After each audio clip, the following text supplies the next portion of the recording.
فجر کی نماز کے بعد سوئی تو پتہ ہی نہیں چلا کہ اتنا وقت کیسے گزر گیا۔ مرہا اتنی دیر سے اٹھنے پر کچھ شرمندہ سی ہو گئی تھی۔ چلو کوئی بات نہیں، میں نے ناشتہ بنا لیا ہے، جلدی سے فریش ہو کر آ جاؤ، مجھے بھی بہت بھوک لگ رہی ہے۔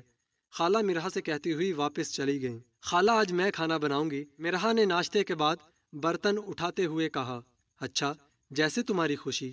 خالہ جانتی تھی کہ جب وہ فارغ ہوتی ہے تو اس کے ذہن میں الٹی سیدھی سوچیں آتی رہتی ہیں، تبھی اسے کھانا بنانے سے منع نہیں کیا۔ گھر میں اب 2 ہی لوگ رہ گئے تھے، اتنا کام بھی نہیں تھا، سو مرہا اپنا کام جلدی سے نپٹا کر خالہ کے ساتھ ہی بیٹھ جایا کرتی تھی۔ بعض اوقات تو ان دونوں کا وقت ہی نہیں گزرتا اور بعض دفعہ وقت کا پتہ ہی نہیں چلتا تھا کہ کیسے گزر گیا۔ زہیب، تم نے پھر کیا سوچا ہے؟ سویرا کی آنکھوں سے شیطانیت جھلک رہی تھی۔ کس بارے میں؟ زہیب نے سویرا کو حیرانگی سے دیکھا۔ مرہا سے کب بدلہ لے رہے ہو اپنی بے عزتی کا؟ کیا تم بھول گئے کہ کس طرح اس نے تمہیں اس اشر کے لیے ٹھکرایا تھا؟ امی اور تم نے مرہا اور خالہ کی کتنی منتیں کی تھیں، مگر اس مرہا نے ہمیں اسی وقت کچھ سمجھا ہی نہیں، اور تو اور اس اشر کی وجہ سے ہمارا پلاٹ بک گیا، اسی کی وجہ سے ہم یہاں آ گئے، نہ وہ بیمار ہوتا اور نہ ہم یہاں آتے، اور اسی وجہ سے ہمارا گھر بک گیا۔ احتشام کو جیل ہو گئی، ہمارے پاس کچھ نہیں بچا۔ اب وقت ہے کہ تم مرہا سے اپنی بے عزتی کا بدلہ لو۔ تم نے کہا تھا نا کہ تم اس سے اس لیے شادی کر رہے ہو، اب طلاق دے کر فارغ کرو اسے۔ میں تمہاری شادی اپنی دوست کی بہن سے کروا دوں گی۔ تم اتنے گئے گزرے تھوڑی ہو کہ تم ایک بیوہ، ایک بیٹی کی ماں سے شادی کرتے۔ بس ہم جب پاکستان جائیں گے تو مرہا کو دھکے دے کر گھر سے نکال دینا۔ سویرا غصے میں پتہ نہیں کیا کچھ کہے جا رہی تھی۔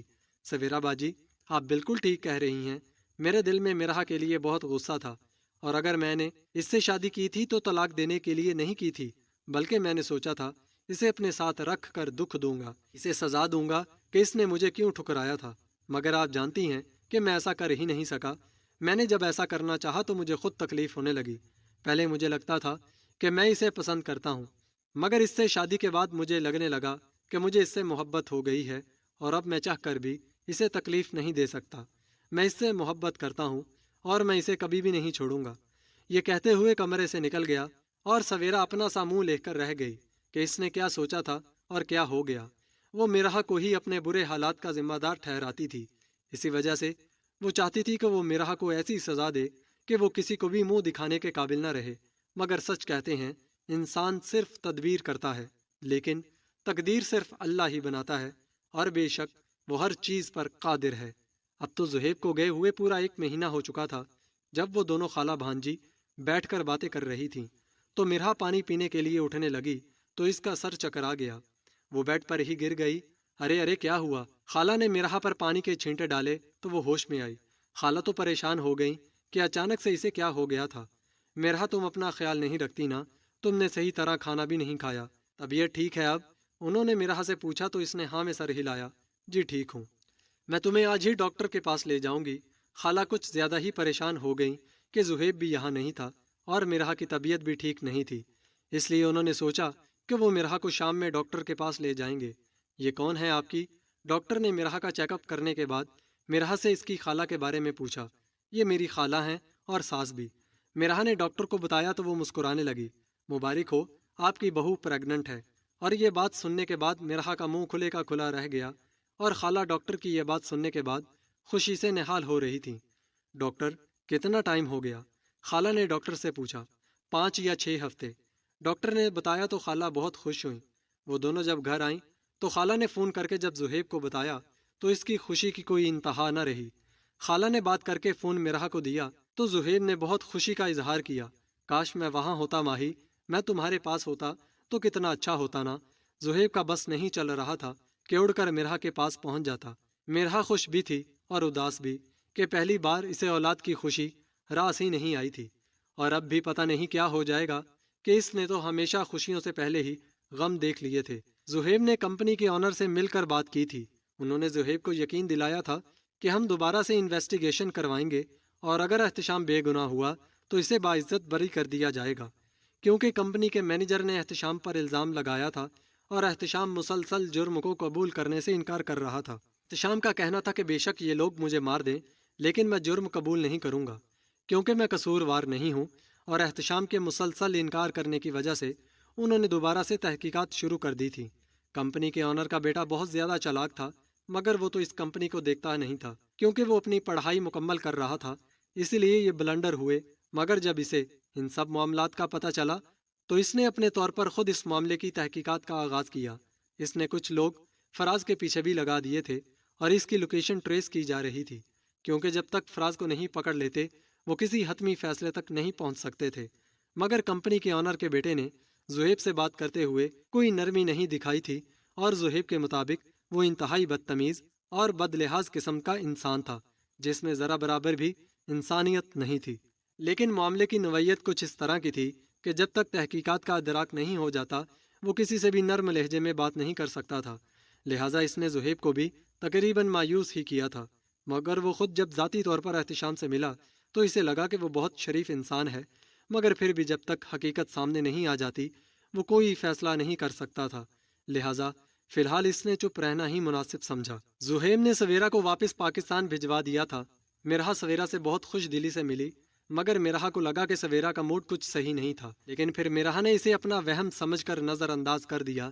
مرحا اپنے بھتیجے اور بھتیجی کو دیکھ کر بہت خوش تھی، اور اب اکثر اسے اپنی 4 سالہ بھتیجی اسوا کو دیکھ کر ہبا یاد آنے لگتی، مگر وہ ہبا کے لیے صرف دعا کرنے کے علاوہ اور کچھ نہیں کر سکتی تھی۔ ہبا کو پورا دن انیسہ بیگم ہی سنبھالتی تھی اور وہ انیسہ بیگم کے ساتھ بہت خوش بھی رہتی تھی، مگر جیسے ہی زمل اس کے سامنے آ جاتی ہبا کی خوشی کی کوئی انتہا نہ رہتی۔ شاید زمل کی محبت کو وہ بھی محسوس کرنے لگی تھی، تب ہی جتنا وقت وہ زمل کے ساتھ گزارتی کچھ زیادہ ہی خوش رہتی، اور جس وقت زمل سامنے ہوتی تو وہ کسی اور کی طرف دیکھتی بھی نہیں تھی، اس کی نظریں بس زمل پر ہی ٹکی رہتی۔ جب زمل ہبا کے اس انداز پر خوش ہوتی وہیں انیسہ بیگم کبھی کبھی شکوہ کر جاتی کہ سارا دن میں اسے سنبھالتی ہوں اور یہ زمل کی دیوانی ہے۔ اب تو ہبا سب کو پہچاننے لگی تھی اور جو بھی بات کرتا اسے غوں غاں میں جواب ضرور دیتی، لیکن حمزہ کو دیکھ کر وہ اتنی خوش نہیں ہوتی کیونکہ حمزہ خود بھی اس کی موجودگی سے اتنا مطمئن نہیں تھا۔ اسے ہر وقت یہی ڈر رہتا کہ کہیں اس کی ماں ہبا کو گود میں نہ اٹھا لے، اور اگر ہبا اور حمزہ انیسہ بیگم کے پاس کھیل رہے ہوتے اور اسی دوران زمل آ جاتی تو حمزہ اپنی ماں کے پاس جانے کے لیے رونا شروع کر دیتا۔ تب ہی زمل حمزہ کو گود میں اٹھا لیا کرتی، لیکن جب حمزہ سو جایا کرتا اور ہبا جاگ رہی ہوتی تو وہ ہبا کے ساتھ خوب باتیں کرتی اور اس کے سارے کام کرتی، تو وہ بھی زمل کی اتنی توجہ پا کر بہت خوش ہوتی۔ اب تو حماد بھی ہبا سے بہت پیار کرنے لگا تھا، لیکن حمزہ اپنے باپ کے پیار میں بھی شراکت برداشت نہیں کر سکتا تھا، اس لیے وہ اپنے ہوتے ہوئے حماد کو بھی اس بات کی مکمل اجازت نہیں دیتا تھا کہ وہ ہبا کو گود میں اٹھائے۔ کبھی کبھی زد میں آ جاتا تو ہبا کو انیسہ بیگم کی گود میں بھی نہیں رہنے دیتا تھا، اور زمل کے بقول حمزہ سب کا باپ بنا ہوا تھا جو کہ کسی کو بھی اپنی مرضی سے کوئی کام نہیں کرنے دیتا تھا۔ سویرا وقتاً فوقتاً مرحا کو باتیں سناتی رہتی، لیکن مرحا نظر انداز کر دیا کرتی۔ سویرا کا مزاج ابھی نہیں بدلا تھا، وہ تو شروع سے ہی کچھ ایسے مزاج کی تھی، مگر مرحا ہر بات ہنس کر ٹال دیا کرتی تھی یا پھر اس کے تلخ رویے کو نظر انداز کر دیا کرتی، اور سویرا مرحا کی اس خوش مزاجی کا فائدہ اٹھاتے ہوئے اسے بے نقد سنا دیا کرتی۔ مرحا کچن میں کام کر رہی تھی، تبھی سویرا وہاں آئی تھی۔ تم تو جادوگرنی ہو مرحا، ہر کسی کو قابو کر لیتی ہو۔ خالہ، امی، احتشام، اشر اور اب زہیب، کیا پڑھ کر پھونکتی ہو جو ہر کوئی تمہارا گرویدہ ہو جاتا ہے۔ اور مرحا اس کی یہ باتیں سن کر حیران رہ گئی تھی۔ بھابھی یہ کیا کہہ رہی ہیں آپ؟ مرحا نے سویرا کی طرف حیرت سے دیکھتے ہوئے پوچھا۔ تم کیا سمجھتی ہو تم نے زہیب کو قابو کر لیا؟ نہیں، ایسا کبھی نہیں ہو سکتا۔ دیکھنا میں زہیب کی دوسری شادی کروا کر رہوں گی اور تم ہاتھ ملتی رہ جاؤ گی۔ سویرا یہ سب بکواس کرنے کے بعد کچن سے جا چکی تھی۔ الفاظ تھے کہ کسی نے مرحا کے کانوں میں پگھلتا ہوا سیسا انڈیل دیا تھا۔ اس کی آنکھوں سے بھل بھل آنسو بہنے لگے۔ یا اللہ، یہ میری آزمائش کب ختم ہوگی؟ کاش احتشام بھائی کے ساتھ ایسا نہ ہوتا، یا وہ پہلے ہی واپس آ چکے ہوتے تو میں زہیب سے کبھی شادی نہ کرتی، مگر شاید میرے نصیب میں ابھی اور بھی ذلت جھیلنا باقی ہے۔ یہ سوچتے ہوئے وہ گہری سانس لے کر رہ گئی۔ اب تو یہ حال تھا کہ سویرا بیٹھی آرام کرتی رہتی اور مرحا سارا دن کام کرتی، کھانا الگ بناتی اور بچوں کی فرمائش پر کچھ نہ کچھ الگ بنانا پڑتا۔ سویرا کوئی نہ کوئی بہانہ بنا کر آرام کر رہی ہوتی، کبھی اس کی کمر میں درد ہوتا اور کبھی ٹانگوں میں۔ اب تو سویرا کو آئے ہوئے 2 مہینے ہو چکے تھے، مگر سویرا نے اب تک کام کو ہاتھ بھی نہیں لگایا تھا۔ حالانکہ سویرا کی امی نے اس کو کئی بار کام کرنے کے لیے کہا، مگر وہ الٹا شکوے شکایتیں کرنے لگتی کہ امی کیا آپ کو نظر نہیں آتا کہ میں کتنی پریشان ہوں اور آپ مجھے اس طرح باتیں سنا رہی ہیں؟ اور سویرا کی بات سن کر اس کی امی چپ ہو جاتی، مگر اب انہیں پتہ چل گیا تھا کہ جب سویرا سسرال میں رہتی تھی تو وہ سب کے بارے میں غلط بیانی کرتی تھی۔ مرہا کو تو وہ بہت برا کہتی تھی، مگر اب انہیں اندازہ ہو چکا تھا کہ خرابی مرہا میں نہیں سویرا میں تھی، اور اسی لیے وہ اپنی بیٹی کو سمجھانے کی کوشش کرتی، مگر سویرا الٹا غصہ کرنے لگتی۔ اسی لیے اب انہوں نے سویرا کو اس کے حال پر چھوڑ دیا تھا۔ اب بھی سویرا نے مرہا کو اس کے کمرے میں جا کر جلی کٹی سنائی، اور جیسے ہی غصے میں سیڑھیاں اترنے لگی تو اس کا پاؤں مڑ گیا، اپنے آپ کو سنبھال ہی نہیں پائی اور گرتی ہی چلی گئی، اور پھر درد کی شدت سے زور زور سے رونے لگی۔ مرہا سویرا کی آواز سن کر باہر آئی تو دیکھا وہ سیڑھیوں سے نیچے گری رو رہی تھی۔ مرہا بیچاری تو پریشان ہی ہو گئی۔ ککا کیا ہوا بھابھی؟ مرہا خود اپنے حال سے بے حال تھی۔ مرہا کی پریگننسی کا 4واں مہینہ تھا اور وہ بہت پھونک پھونک کر قدم رکھتی تھی کہ کہیں کچھ غلط نہ ہو جائے۔ کھانے پینے اٹھنے بیٹھنے میں بہت احتیاط سے کام لیتی کہ اب وہ اولاد کے حوالے سے کسی بھی قسم کا کوئی رسک نہیں لے سکتی تھی۔ مرہا نے اسے سہارا دے کر اٹھایا، اتنے میں سویرا کی امی بھی آ گئیں۔ مرہا تم رہنے دو، میں دیکھتی ہوں، یہ کہتے ہوئے وہ سویرا کو سہارا دیتے ہوئے کمرے میں لے آئیں۔ سویرا کو چوٹ کیا لگی؟ مرہا کی مزید کم بختی آ گئی۔ اب تو سویرا کی تیمارداری کے ساتھ ساتھ اس کے بچوں کی ساری ذمہ داری بھی مرہا کے اوپر آ گئی تھی، مگر مرہا نے اس حالت میں بھی بہت ہمت سے کام لیا اور سویرا اور اس کے بچوں کے سارے کام بہت خوش اسلوبی سے کرتی رہی۔ خالہ بھی کافی مدد کرتی تھی، مگر مرہا اب کافی تھکنے لگی تھی کیونکہ وہ اپنا بالکل بھی خیال نہیں رکھتی تھی، اور اب تو سویرا ٹھیک بھی ہو چکی تھی، مگر اسے عادت ہو گئی تھی بیٹھ کر کھانے کی۔ اسی وجہ سے اس کی کوشش ہوتی کہ اس کے اور اس کے بچوں کے سارے کام مرہا ہی کرے، لیکن اب سویرا کی امی نے اسے سختی سے منع کیا تھا کہ وہ مرہا کو اپنا یا اپنے بچوں کا کوئی کام نہیں کہے گی، جس پر سویرا خفا تو ہوئی، مگر اس سے یہ فرق پڑا کہ مرہا کو اب آرام کرنے کا وقت مل جاتا تھا، اور اب وہ تھوڑا بہت خیال اپنا بھی رکھ لیتی تھی۔ ابھی مرہا اپنے کمرے میں آئی ہی تھی کہ اس کا فون بجا۔ زہیب کا نمبر سکرین پر جگمگا رہا تھا۔ السلام علیکم، مرہا نے خوشی سے سلام کیا۔ وعلیکم السلام، میری جان کیسی ہے؟ زہیب بہت اداس لگ رہا تھا۔ میں ٹھیک ہوں، آپ کیسے ہیں؟ مرہا بھی اس سے حال احوال کرنے لگی۔ میرا چھوڑو، اپنا حال بتاؤ۔ ماہی مجھے لگتا ہے تم اپنا بالکل بھی خیال نہیں رکھتی، کھانا صحیح طرح کھاتی بھی ہو کہ نہیں؟ زہیب نے ایک ہی سانس میں اتنے سوال پوچھ لیے۔ میں ٹھیک ہوں، اپنا خیال رکھتی ہوں میں، مرہا نے بمشکل مسکراتے ہوئے کہا۔ مرہا میں اپنے بچے کے معاملے میں بالکل بھی کمپرومائز نہیں کروں گا۔ زہیب کافی سنجیدہ تھا۔ آپ اتنے سیریس کیوں ہو رہے ہیں؟ مرہا نے پوچھا۔ بس ماہی، اب تم نے بالکل بھی بے احتیاطی نہیں کرنی ہے، اور جو دل چاہے وہ کھایا کرو، اور زیادہ کام کرنے کی ضرورت نہیں ہے۔ سویرا باجی سے کہو، وہ کام کر لیں گی۔ انشاءاللہ احتشام بھائی رہا ہو جائیں گے تو ہم پھر جلد ہی واپس آ جائیں گے۔ اور زہیب کے آخری جملے پر مرہا اپنی ساری پریشانی بھول گئی۔ بھائی کب آ رہے ہیں واپس؟ وہ خوشی سے چہکنے لگی۔ انشاءاللہ جلد ہی، زہیب نے کہا۔ میری دعائیں آپ دونوں کے ساتھ ہیں، اللہ آپ کو خیر سے گھر واپس لائے، آمین۔ مرہا نے زہیب سے کہا تو وہ بھی مسکرا دیا، آمین، اور اب ہماری دعائیں ضرور سنے گا، بے شک اس کے ہاں دیر ہے اندھیر نہیں۔ چلو پھر میں بعد میں بات کرتا ہوں، اپنا خیال رکھنا، اللہ حافظ۔ زہیب نے فون بند کیا تو مرہا پھر سے اداس ہونے لگی کہ پتہ نہیں کب اس کا بھائی واپس آئے گا اور جانے کب اس کی بیٹی واپس ملے گی۔ زہیب کو گئے 8 مہینے گزر چکے تھے۔ کمپنی کے آنر اور اس کے بیٹی کی کوششوں کی وجہ سے فراز پکڑا گیا تھا، اور جب اس کی اچھی خاصی چھت رول ہوئی تو پھر ریمانڈ کے دوران ہی اس نے اپنے سارے گناہوں کا اعتراف کر لیا تھا، اور یہ بھی کہ کمپنی کا مینیجر ہی ان کا سرغنہ تھا اور اسی نے یہ سب کروایا۔ اور ان سب باتوں سے احتشام کا دور دور تک کوئی تعلق نہیں تھا۔ ان دونوں نے صرف خود کو بچانے کے لیے احتشام اور ایک اور بندے کو ان سب میں انوالو کیا تھا، حالانکہ وہ دونوں بیچارے بے گناہ تھے۔ ثبوت تو پہلے بھی احتشام اور دوسرے بندے کے بے گناہ ہونے کی تصدیق کر رہے تھے، مگر پھر بھی گواہی ضروری تھی۔ گواہ اور ثبوت احتشام کے حق میں تھے، اور 7 مہینے کی محنت کے بعد احتشام بے گناہ ثابت ہو چکا تھا۔ احتشام کو نہ صرف باعزت بری کر دیا گیا، بلکہ کمپنی کے آنر اور اس کے بیٹے نے احتشام سے نہ صرف معافی مانگی بلکہ اسے اپنی کمپنی میں مینیجر بنانے کی آفر بھی کی، کیونکہ احتشام بہت قابل تھا۔ لیکن احتشام نے ان کی اس آفر کو ٹھکرانے میں 1 منٹ بھی نہیں لگایا، یہ کہتے ہوئے کہ وہ اپنے ملک میں رہ کر ہی کچھ کرنا چاہتا ہے۔ احتشام کو اشر کی موت کا اب تک علم نہیں تھا، اور اب اس کے جیل سے رہا ہونے کے بعد زہیب نے بتایا کہ وہ مرہا سے نکاح کر چکا ہے، اور زہیب کی اس بات پر احتشام نے اسے حیرت سے دیکھا تھا۔ کیا مطلب ہے تمہارا؟ تم نے مرحا سے کیوں نکاح کیا؟ حشر، ابھی احتشام کی بات بھی مکمل نہیں ہوئی تھی کہ زہیب نے اس کی بات کاٹ دی۔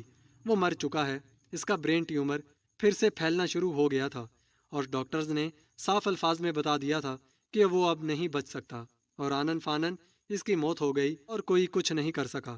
زہیب نے اسے چند جملوں میں ہی سب کچھ سمجھا دیا۔ اور وہ مرحا کی بیٹی، وہ کہاں ہے؟ احتشام کو یاد آیا تو پوچھنے لگا۔ وہ بھی ٹھیک ہے۔ زہیب ابھی اسے مزید پریشان نہیں کرنا چاہتا تھا، اسی لیے حقیقت چھپا گیا، اور احتشام بیچارے کو سمجھ نہیں آ رہی تھی کہ وہ اپنی بہن کے اجڑنے پر ماتم کرتا یا پھر اس کے دوبارہ گھر بس جانے کی خوشی مناتا، کیونکہ احتشام بہت اچھی طرح جانتا تھا کہ مرحا اشر کو کتنا چاہتی تھی، اور اس نے اشر کی موت کا غم کیسے برداشت کیا ہوگا، یہ سب سوچ کر ہی احتشام کانپ اٹھا تھا۔ میری بہن نے کتنا کچھ سہ لیا، تم جانتے ہو زہیب، وہ کتنی صبر والی ہے۔ کبھی ہمیں اپنی تکلیف نہیں بتاتی تھی، کوئی بات بری لگ ہی جاتی تھی تو کبھی زبان سے شکایت بھی نہیں کرتی تھی، اور اس پر اتنی بڑی آزمائش آ گئی، اور اس کٹھن وقت میں میں اس سے کتنا دور تھا، امی بابا کوئی بھی نہیں تھے، اس نے یہ سب کیسے برداشت کیا ہوگا۔ اور مرحا کا دکھ محسوس کرتے ہوئے احتشام کی آنکھیں نم ہو گئی تھیں۔ ہاں، وہ واقعی بہت ہمت والی ہے، لیکن اب کافی سنبھل چکی ہے۔ احتشام، وہ تمہارے لیے بھی بہت روتی ہے، ہر وقت تمہاری خیر و عافیت کی دعائیں مانگتی ہے۔ پتہ ہے اس نے مجھ سے کیا کہا تھا؟ جب میں نے اس سے شادی کی خواہش ظاہر کی تو اس نے مجھ سے کہا کہ اگر احتشام بھائی میرے ساتھ ہوتے تو میں کبھی شادی نہیں کرتی۔ شروع میں تو وہ بہت اداس رہتی تھی، مگر اب واپس زندگی کی طرف آنے لگی ہے۔ زہیب نے اسے مرحا کے بارے میں بتایا تو احتشام نے اسے گلے سے لگا کر بہت رویا۔ شکریہ زہیب، تم نے اس کٹھن وقت میں میری بہن کا ہاتھ تھاما، تمہارا یہ احسان میں زندگی بھر نہیں بھولوں گا۔ احتشام نے زہیب کا شکریہ ادا کیا تو زہیب نے اسے گلے لگا لیا۔ احتشام بھائی، میں اسے بچپن سے بہت پسند کرتا تھا، مگر اس سے شادی کے بعد مجھے پتہ چلا کہ میں اس سے محبت کرتا ہوں، اور مرحا سے شادی میں نے صرف اور صرف اپنی وجہ سے کی ہے، آپ پر یا مرحا پر کوئی احسان نہیں کیا، اور آج کل میں تو میں بابا بن جاؤں گا۔ اور زہیب کی یہ بات سنتے ہی احتشام نے حیرت سے زہیب کو دیکھا تھا۔ کیا واقعی؟ یار، تم نے تو آج اتنے بم پھوڑ دیے ہیں کہ میں تو حیرت کے سمندر میں ڈوب چکا ہوں۔ ایسا لگتا ہے کہ یہ 1.5 سال میں نے جیل میں نہیں گزارے، بلکہ شاید 10 سال گزار چکا ہوں۔ میرے یہاں آنے کے بعد کتنا کچھ بدل گیا، میں تو سوچ بھی نہیں سکتا تھا۔ ابھی وہ دونوں بات ہی کر رہے تھے کہ زہیب کا فون بجا تھا۔ ہیلو زہیب، فون پر سویرا تھی۔ ہاں بولو سویرا، کیا ہوا؟ زہیب خود بھی بہت بے تاب تھا، کیونکہ وہ جانتا تھا کہ اس کے گھر والے مرحا کو ہاسپٹل لے کر جا چکے ہیں۔ مبارک ہو بھائی، تم جڑواں بچوں کے باپ بن گئے ہو، ایک بیٹا اور ایک بیٹی ہے، اور پتہ ہے وہ دونوں ہی مرحا سے نہیں ملتے، اور ان دونوں کی شکلیں ہو بہو تم سے ملتی ہیں۔ سویرا اور بھی پتہ نہیں کیا کچھ بولنا چاہتی تھی، مگر زہیب کو خوشی میں کچھ سنائی ہی نہیں دے رہا تھا۔ اور مرحا کیسی ہے؟ زہیب سے خوشی میں الفاظ ہی ادا نہیں ہو رہے تھے۔ مرحا بھی بالکل ٹھیک ہے، ابھی سو رہی ہے، تھوڑی دیر میں بات کرواتی ہوں۔ سویرا نے ساری تفصیل بتائی۔ سویرا باجی، آپ احتشام بھائی سے بات کریں، میں آتا ہوں۔ یہ کہہ کر وہ دوسرے کمرے میں چلا گیا اور سجدہ شکر ادا کیا۔ یا اللہ، تیرا شکر ہے، تو نے میرے گھر میں ایک ساتھ نعمت اور رحمت بھیجی۔ زہیب آج رو رہا تھا، مگر آج یہ آنسو کسی شکوے یا شکایت کی وجہ سے نہیں تھے، یہ آنسو تو تشکر کے تھے۔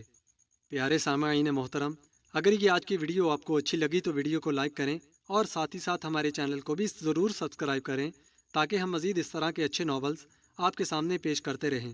اور ہاں، بیل آئیکن کو دبانا مت بھولیے گا، تاکہ ہماری ہر نئی آنے والی ویڈیو کا نوٹیفیکیشن آپ کو ملتا رہے۔